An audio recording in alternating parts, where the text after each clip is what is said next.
Good morning. Morning. Secretary Granholm, Special Advisor Podesta, it is an honor to have you here with us this morning. So many of us in the room, from the private side to the public side, to corporate leaders, to innovative entrepreneurs, we're all working hard on a clean energy future. And I don't think there was any better setup than we heard from Bill Gates about the importance of the leadership from the United States. Meeting an ambitious climate goals is going to take all of us. These goals are set by our customers, they're set by our communities that we serve, they're set to make a difference across our climate and the planet. Most importantly is in a partnership with the federal government. So thank you so very much. Jennifer Granholm, the 16th Secretary of Energy, is a remarkable leader.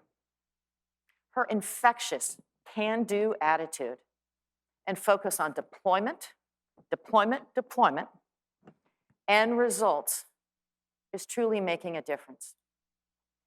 She also deeply understands the issues that are near and dear to many of our hearts as utility leaders: reliability, resiliency, safety, and affordability. Having served 2 terms as the governor of Michigan. So thank you. I'm also delighted to welcome John Podesta. He served as White House Chief of Staff to President Clinton, counselor to President Obama, and is the founder of the Center for American Progress. Now, senior advisor to President Biden on clean energy innovation and implementation. Thank you, and hopefully welcome both of them. Thanks, Leah. Advisor Podesta, I have heard you describe the Bipartisan Infrastructure Law, the Inflation Reduction Act, and the CHIPS and Science Act as transformational and unparalleled opportunity to remake our energy system. Maybe the most important in the country, maybe the most important in the world. In the world. With hundreds of billions of dollars in federal investments directed towards clean energy, how can electric companies and everyone in this room implement this ambitious agenda? Let's start with you. Okay, thanks, Maria. Thanks for inviting us here. The Secretary and I were joking that after Bill Gates was done, that the room would clear out, so thanks for staying in your seats. We appreciate that. But that was quite a masterclass in what the future could look like. And maybe I'll start by where Bill really began, which is, and quote from a document that is a reference point for me, which is the IPCC 1.5 report, which said in order to stabilize the atmosphere and create a livable planet, take care of all those people that Bill was talking about around the world, we needed a transformation of the global economy on a size and scale that's never occurred in human history. This industry is the point of the spear on making that reality happen. So you ask, what can you do to help and work in partnership?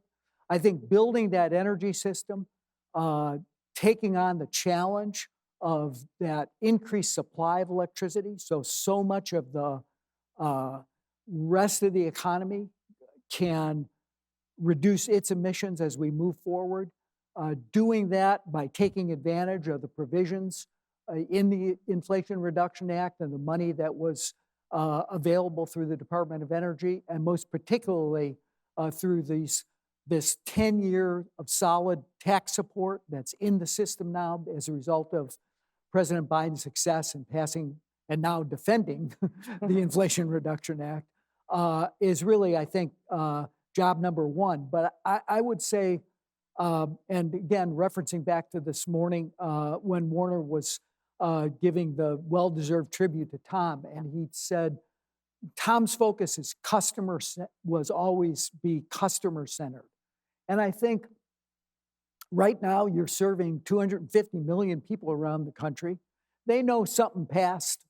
They're on board, I think, with trying to take advantage of the passage of these historic laws.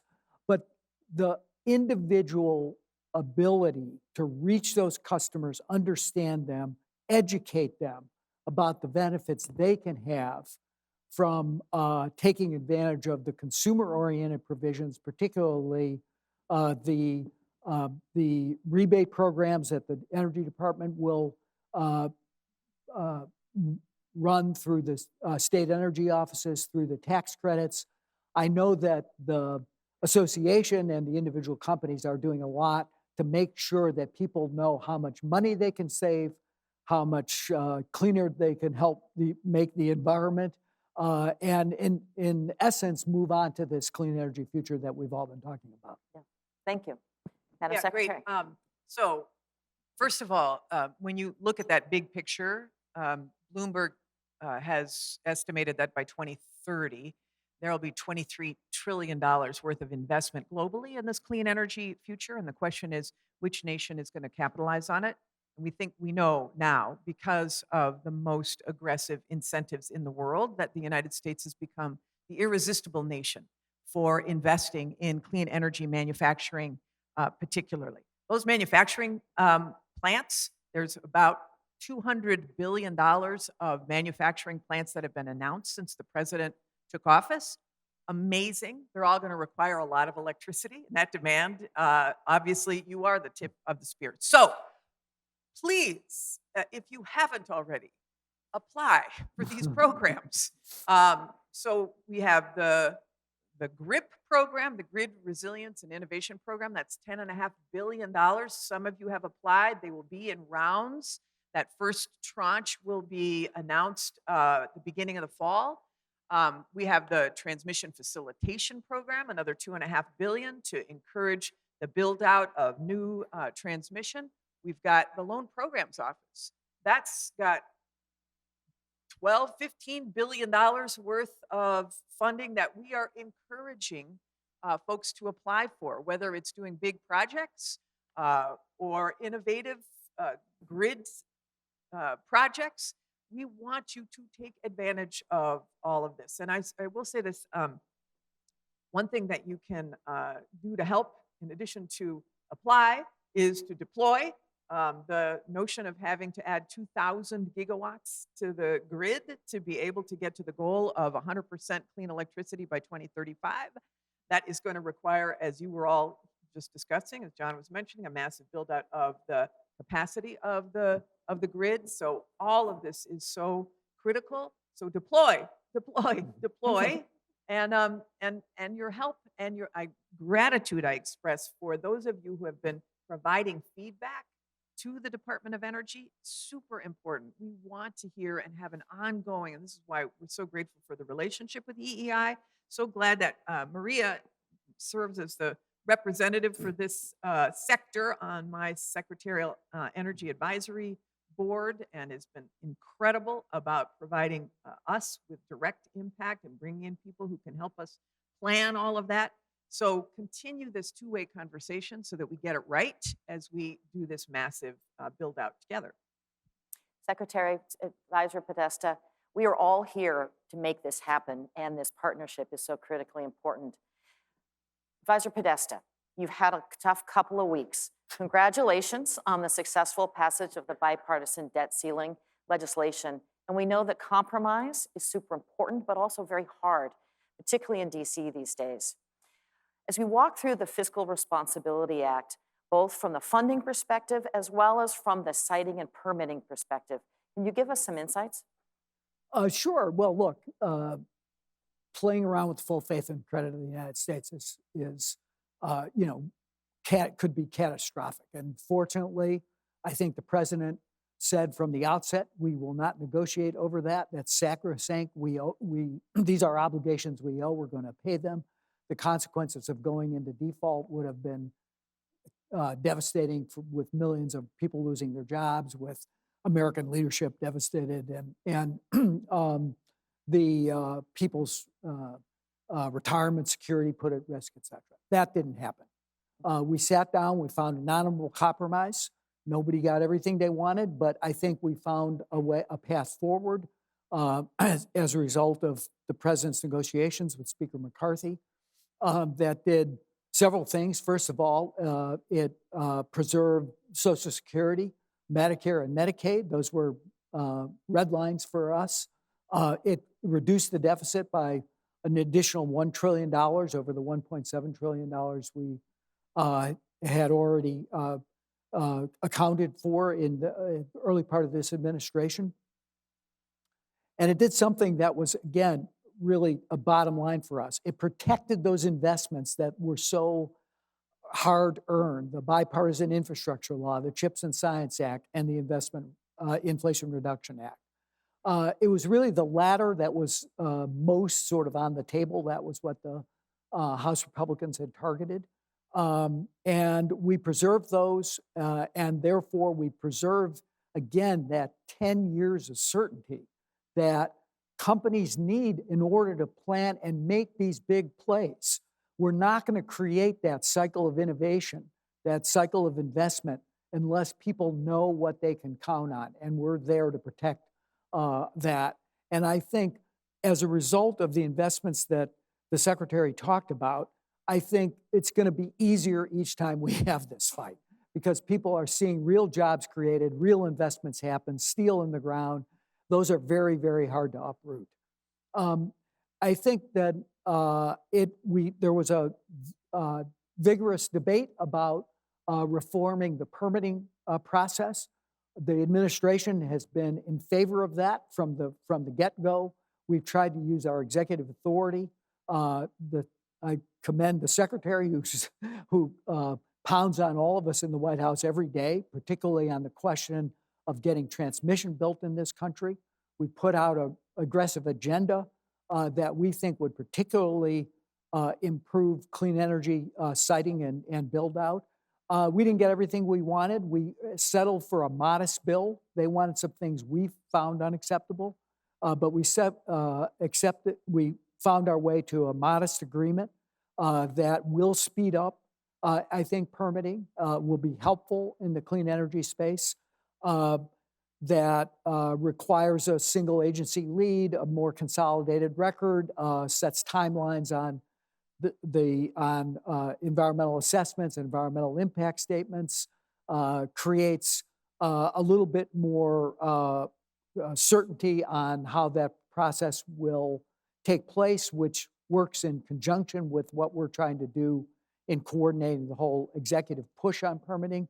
But we didn't get a couple of big things, and we're determined to try to go back and get more authority on transmission, particularly on cost allocation, dealing with the issues around the interconnection queue, trying to deal with what Bill was just talking about in terms of interregional transfer authority. So we're optimistic that we can still find our way to some bipartisan legislation in the Senate, but we've got a down payment, and we're using all the other resources that we have to crack the nut on this permitting question. Can I just jump on this really Absolutely. quickly? One of the things that was part of the compromise was, I know that NERC has been assigned to do an interregional transmission study. And I think we all want to support our friends at NERC for doing that quickly, because we don't want any FERC delays as a result of waiting for another study, especially since we're in the middle of a NHTSA study right now and a needs study. We've got a lot of studies. We know what we have to do, so hopefully we can move this much more quickly. And I will say, just on John's point about what the executive is doing, he's had us all the agencies sign a memorandum of understanding for all the land agencies sign a memorandum of understanding on transmission on public lands with a shot clock. Which is very exciting because everybody's focused. We have regular meetings, White House level, that John is directing to make sure we have tracks of all of the big transmission lines that we are tracking and pushing. So everything that can be done on the executive side is being done, but we do need additional permitting legislation from Congress.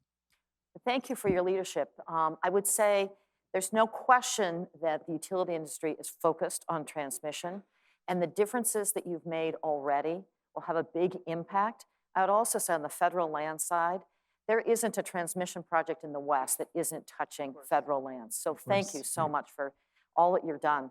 I would also say that so much in the IRA is directed towards states, directly to the state agencies, as well as directly to customers. John, can you please talk a little bit more about what you expect to see from state agencies and from consumers? Well, I mentioned this program that it's $9 billion, runs through this energy department, particularly on the consumer side. And state energy offices will be receiving that money. They have planning money now to set the program up. But that is intended particularly to lower the cost for home improvements, for using heat pumps, for using electrification of buildings, to work in conjunction with the weatherization program that the Energy Department already is doing a fabulous job running, to ensure that people save money. They're putting in the most modern, most efficient appliances. We're creating greater efficiency at the household level, doing it at both in single-family residence, but also in multifamily residence, so that renters see the benefits of those price reductions. And that goes in conjunction with tax credits that are available for whole home retrofits, for putting rooftop solar.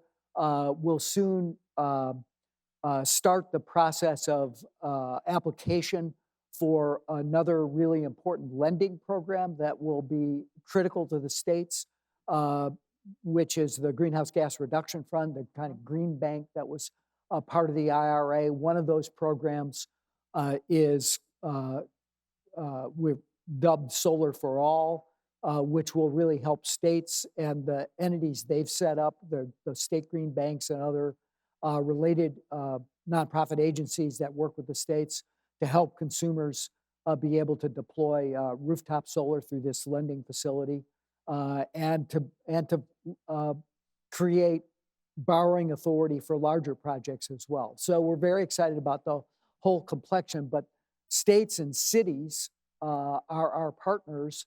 And in the very, very, very, very near future, we're going to issue guidance, which I think will be very transformative on what we refer to as direct pay and on transferability of the tax credits. So that, I think, will give another boost to capitalization, and it has particular relevance because cities and nonprofits can convert what for-profit companies have as tax credits into in essence, a grant, a payment from the Treasury Department to support deployment across cities and states and municipal areas across the country.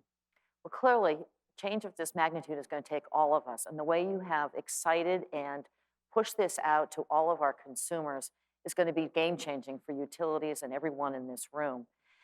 Secretary Granholm, in April, you announced the Energy Savings Hub. Can you talk a little bit more about how that is taking everything that Advisor Podesta was just talking about and making it possible to deploy more quickly? Yeah, I mean, this is on DOE's website, so it's great. But your mother probably doesn't know where DOE's website is, so it does take all of us. So, but it's a cool thing, energy.gov/save, because it's got animation. It tells people what it's very accessible, and it tells people what the whole array of savings are, whether it's a heat pump or solar panels or charging infrastructure in your home if you've got an electric vehicle, or the tax credits associated with electric vehicle, the full gamut. It tells folks what they can do. But really, we need a gajillion vectors of information bombarding people. I wish I could say that your mother knew about the DOE website, but I bet you your mother gets an energy bill. And I think you guys have been working on this as well.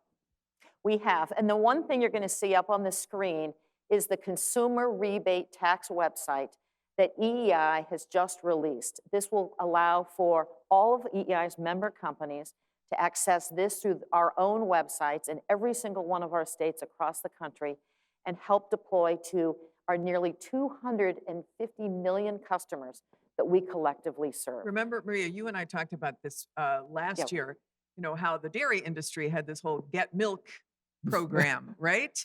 Well, this is in your interest, I would This is, think. this is our version So of Get Milk. your customers to know about what all is available. Now, I will say these rebate amounts are not going to be ready until the beginning of the fall. So you may not want to go too soon because you don't want to create frustration on the part of citizens. However, when it happens, and it will happen in a few months, so you have time to plan.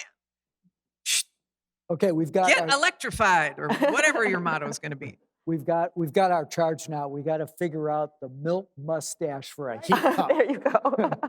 So that people actually know what these things are. Okay, One of the- before I it's get in what- trouble for milk mustaches, let's switch topics and talk about grid modernization and innovation. Secretary Granholm, please describe what DOE is doing along these lines. I know we've had calls on this topic, and you're deeply committed to the distribution So system. let me focus on a couple things. One is this GRIP program, the Grid Resilience Innovation Program. This, our Office of Electricity combined with our Grid Deployment Office, is focused on. And for those of you who haven't applied, there's three sort of buckets in that GRIP program. One is on resilience, and this is, you know, if you need help with undergrounding or relocating, or my favorite, reconductoring, because if you reconduct or import more electricity across the same thing, you don't have the NIMBY problem. So we really are encouraging advanced reconductoring. So that's one bucket, is resilience in the face of these extreme weather events in particularly. Secondly is the innovation bucket. And so for technologies that are promising and that you want to deploy, this is a great place to do that in innovation. And I would highlight, for example, virtual power plants or microgrids. Super excited to see more of that across the country. And the third is related to smart grid. And so sort of related to virtual power plants, I guess, but certainly having the ability to do a two-way conversation with distributed energy resources, with being able to have a smart grid, in all of its forms. Those three buckets are part of that 10.5 billion. As I was mentioning, the Loan Program Office also has some new authority, and that is as well to deploy clean energy on former fossil energy sites. So reusing sites to be able to do that, that is a significant new authority that the Loan Program Office has, and they very much want to partner with those who have ideas about how to make that happen. Thank you. Another question for you. Wait, I forgot about one, Okay.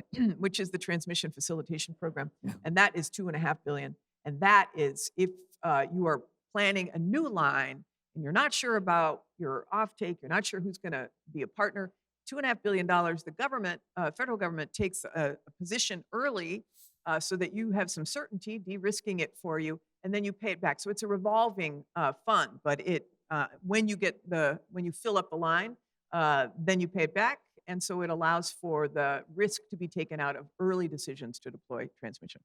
So we're going to go from funding to permitting, and this is going to create an enormous amount of work. And who's going to do all this work? And Advisor Podesta, we actually have our union leader from Oregon here, as well as many others in the audience.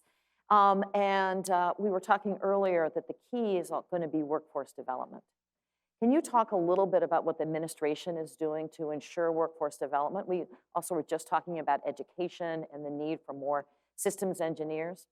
Yeah, before I answer the question, though, do you ever remember a Secretary of Energy coming to one of these conventions in the past with so much resources to deploy? So much money. We want to give away for something in this. We couldn't have better. For us to deploy.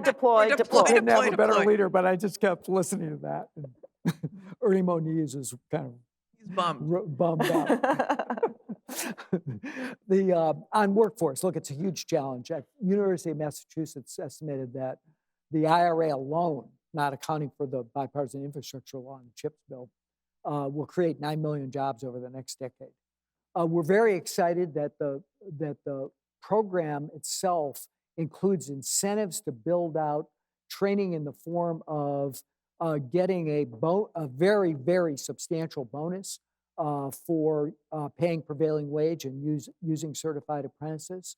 We put out early guidance on those questions as part of our effort to ensure that people knew how they could take advantage of that bonus, which actually I think ought to stimulate the buildup of workforce training programs and these apprenticeship programs.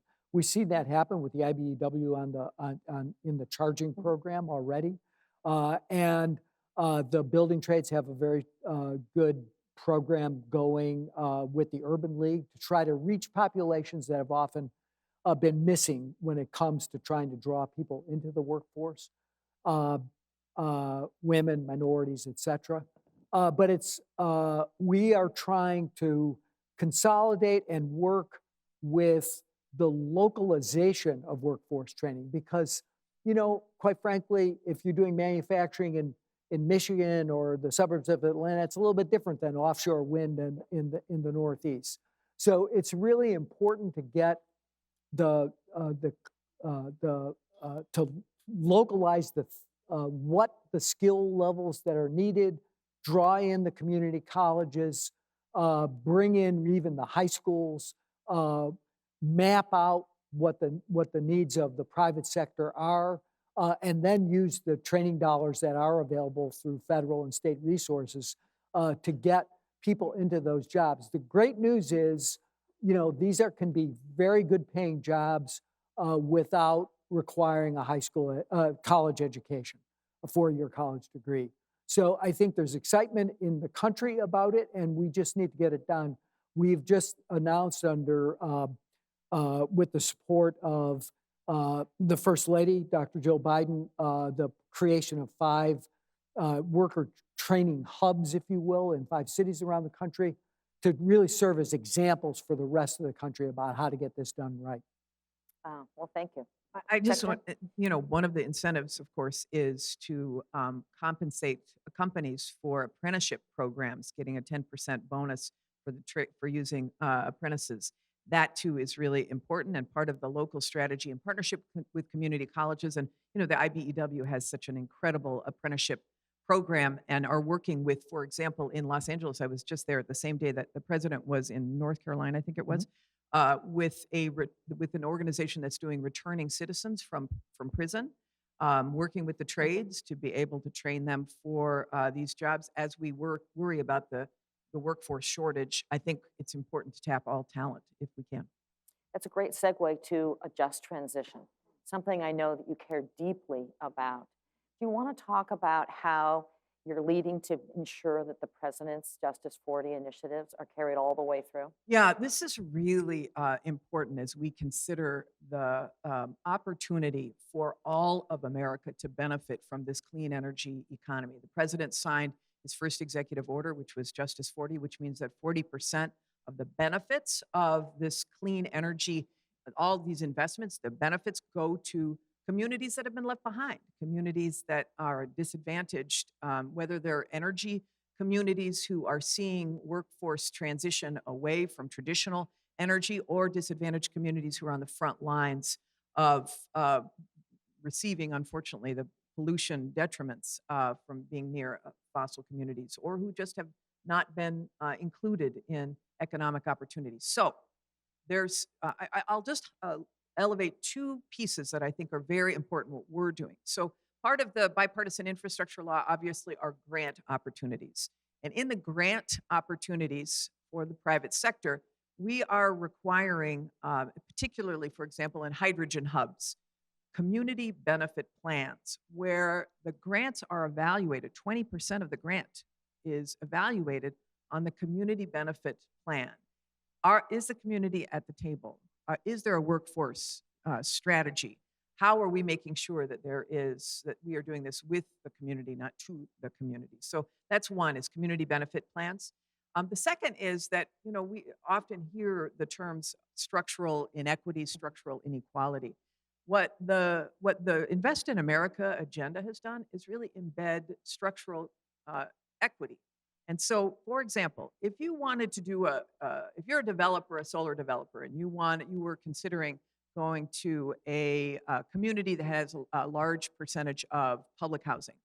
So you get your 30% tax credit for solar, On top of that, if you decide you're going to install in public housing, you get an additional up to 20%. So now you're 50%. If you are in a disadvantaged community, that's another 10%. So now it's 60% tax credit. And then if you use domestic content, that's another 10%. It's a 70% tax credit that is incentivizing us repairing some of the damage to communities that have been harmed by the legacy of fossil fuels and the inequality that has run through the country. So it's very exciting. I'm leaving here to go to the Gulf Coast, and it's an equity, an energy justice sort of tour where we're going to be listening to communities on the Gulf that have really been disproportionately harmed by particularly air quality and asthma, et cetera. But we also want to share with them the opportunities for them to be able to benefit from this agenda. So it's really an exciting moment to be able to address some of the wrongs and help communities that really can take advantage of putting people to work in this clean energy future. Thank you. You know, as we do the right thing and we think about everyone in our communities, national security is also top of mind, and energy security is also top of mind. Advisor Podesta, can you talk a little bit about the supply chain issues and how you're viewing all of the security, supply chain issues, and need to rapidly transform? Clearly, these things are coming in conflict with one another. Absolutely. And we're seeing a reaction already. First of all, we had become way overly dependent, to state what the problem is, on sourcing from China for both in the electric vehicle space on the battery side and in the solar space, particularly in the upstream technologies in solar. I think the president was determined to change that. We saw the effect of COVID on what happened to our medical supply chains. We couldn't be that dependent. If you needed any more proof, the Russian invasion of Ukraine and its effect on the European energy security from an unreliable authoritarian power underscored the need for us to have supply chains we could count on for the technologies that we are absolutely going to be the most important investments in the future. And we're tackling that from a number of different vantage points, starting with what the Energy Department did using its grant and loan authority to stimulate domestic manufacturing of critical technologies in the battery and solar space. But now we have elements of the Inflation Reduction Act, which I think are, as the Secretary noted, making the United States the best investment environment for these clean technologies in the world. On the battery side, we have a huge challenge in the fact that China had kind of a lock on critical mineral supply chain, both in production and certainly on processing, whether that's graphite or lithium or cobalt or manganese. The processing of those chemicals was all happening largely in China. We are trying to reverse that. We've made some progress on that. We're seeing that $250 billion worth of investment. A lot of that is aimed at restoring these upstream supply chains. That is true in the solar arena as well, where you see in the opportunities through the Loan Program Office, through taking advantage of the 45X production credit.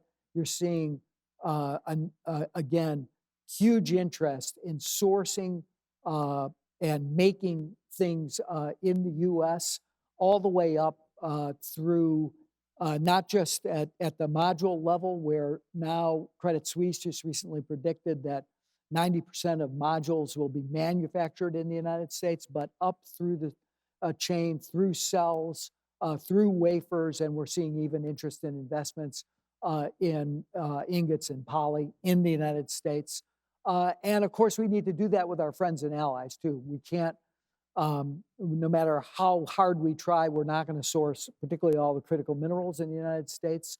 So we're engaged with our allies, our friends, and our partners around the globe to try to have a common strategy to make sure that clean energy future that we need to build is secure and reliable and built around investments that are happening with people that we can count on. Yeah, I can imagine in many of our areas, we're seeing actually the increased energy usage as many of those manufacturing jobs and factories are coming back into our service territories. It's quite significant and really transformational.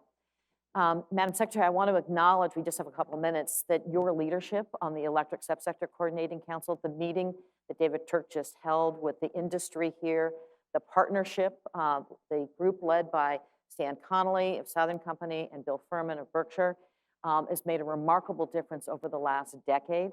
So thank you so very much. But we only have a couple of minutes to finish up, so I'd like to get your closing comments and advice to all of us in the room this morning. Should we start with you, Advisor Podesta, and then conclude with the Secretary? Well, I want to come back to what you announced earlier, which is, and thank you so much, because I think, as the Secretary was noting, most of the way individual consumers are going to experience, particularly at the household level. Electric vehicles a little bit different because the auto companies are out there advertising and pumping up and making investments. But at the household level, the work that this industry is doing to inform consumers about the range of benefits that are available to them as a result of this legislation, and the fact that, again, your website is able to take and look at not just the federal support, but state support, company level support, sometimes municipal level support, integrating that so that consumers really know what's available for them is just an enormous public service and enormous service to the country. So thank you for that. Thank you. Madam Secretary? So sometimes when you're in the middle of history, it's hard to tell because you're in the middle of it. But I can guarantee that we are in the middle of this incredible moment in history that you'll look back on and say, my God, I was in that business when we made these incredible strides and set the table for us to reach these big, hairy, audacious goals of 100% clean electricity by 2035 and net zero by 2050. So I hope you feel it. I hope you feel how significant this moment is. I know we do. We say it all the time at the Department of Energy, but it is an honor to be arm in arm with EEI. It's an honor to be working with your leadership and of course, the White House. And I know we couldn't ask for better partners. So thank you. Thank you. Thank you for your leadership, for enabling a clean energy future, for transforming the environment that our children will inherit, and being an example of the strength of the United States across the globe. Thank you very much for being here today. All of the EEI member companies, our partners, we are committed to a clean energy future and to working with you. Thank you so very, very much. We really appreciate it. Thank you. Thank you. Thank you.